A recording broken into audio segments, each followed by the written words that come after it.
கீதையில் 3வது சாப்டரில் 35வது ஸ்லோகம். ஸ்ரேயான் ஸ்வதர்மோ விகுணக பரதர்மாத் ஸ்வனுஷ்டிதாத் ஸ்வதர்மே நிதனம் ஸ்ரேயக பரதர்மோ பயாவக. கண்ணன் கர்மயோகம்தான் பெஸ்ட்டு, ஞானயோகத்தை விட சொல்லின்னு இருக்கார் இல்லையா. அர்ஜுனனுக்கு இன்னும் டவுட்டு, கர்மயோகத்தில் எவ்வளோ கஷ்டங்கள் இருக்குது. ஏன்னா சரணாகதிங்கிறது அவ்வளோ ஈஸியாக, எவ்வளோ கஷ்டம், அதில் செயல்பாடுகள் நிறையா இருக்குது. டெய்லி உள்ள ஒர்க்குகள், பூஜைகள், தர்ப்பணங்கள், சிரார்த்தம் எதையுமே விட முடியாது. எது விட்டாலும் பாவம் ஆகிடுமே. அவனுக்கு ஒரே எதுனா ஞான யோகம்னாக்கா அப்படி இல்லை, அந்த செயல்பாடு கம்மி.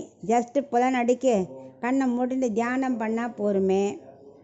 அப்படி இருக்கும்போது பாதியில் கர்மயோகத்தில் விட்டோம்னா பாவம் வந்துடுமோ அப்படின்னு அவனுக்கு பயங்கர டவுட்டு. அதுக்கு இப்போ கண்ணன் விளக்குறார்.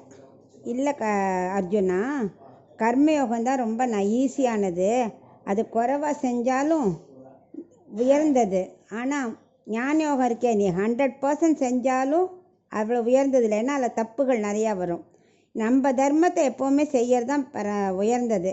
பரதர்மத்தை முழுமையாக செய்கிறத விட அப்படின்னு அவனுக்கு எக்ஸ்பிளைன் பண்ணுறார். பரதர்மம்னா அந்த நமக்கு என்ன, பிராமணன்னா அதுக்குள்ள தர்மம், க்ஷத்திரியன்னா அவளுக்குள்ள தர்மம். ஸோ அந்த தர்மம் செய்கிறது ஈஸி. அதை விட்டுட்டு க்ஷத்திரியனானது பிராமணத்துக்குள்ள இதை தர்மத்தை பண்ணுறதெல்லாம் செய்யக்கூடாது, மாற்றி செய்யக்கூடாது, அதுதான் பாவம் அப்படின்னு அவனுக்கு சொல்லின்னு இருக்கார். அப்புறம் எல்லாரும் என்ன பண்ணணும், அவளுக்குன்னு என்ன விதிச்சிருக்கோ அது செய்யணும் அப்படிங்கிறார். அப்போ இவன் சொல்கிறான், கர்மயோகம் பாதியில் விட்டுட்டாக்க, இப்போ நம்ம குழந்தை வேணும்னு யாகம் பண்ணுறோம், இல்லை செல்வம் வேணும்னு பண்ணுறோம், இதெல்லாம் காமிய கர்மா தானே, அது எப்படி உயர்ந்த பலனாகும் அப்படிங்கிறா.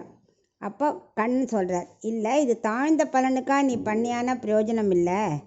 எப்போவுமே கர்மயோகத்தை நம்ம எப்பவுமே உயர்ந்த பலனுக்காக தான் செய்யணும். எப்போவுமே பற்றற்று கண்ணனுக்காக செய்கிறோம், அவருக்கு பிடிச்சபடி செய்கிறோம், அதை நீ மனசில் வச்சுருந்தா செய்யணும். அப்படி நீ பண்ணாக்க நீ பாதியில் விட்டாலும் எது வரைக்கும் நீ செஞ்சிருக்கியோ அடுத்த ஜென்மாவில் அதுலேருந்து கண்டினியூ. இப்போ நீ பாதி பண்ணுற கர்மயோகத்தை நல்ல அவர் சொன்னபடி பண்ணின்னு இருக்க, பட் லைஃப் முடிஞ்சு போச்சுன்னா அடுத்த ஜென்மாவில் நீ விட்டதுலேருந்து தான் தொடருவ. ஆனால் ஞான யோகம் அப்படி இல்லை, பாதியில் விட்டுட்டியானா அத்தனையும் பாவம். அடுத்த ஜென்மா மறுபடியும் நீ முதலேருந்து தான் பண்ணணும். அது கஷ்டத்தை கொடுக்கும், அது ரொம்ப கஷ்டம். ஏன்னா அனாதி காலமாக நம்ம அதைத்தானே பண்ணிட்டு இருக்கோம் கர்மயோகத்தை. ஸோ அதுதான் ஈஸி உனக்கு, மறுபடியும் அவனுக்கு அட்வைஸ் பண்ணிட்டு இருக்கார்.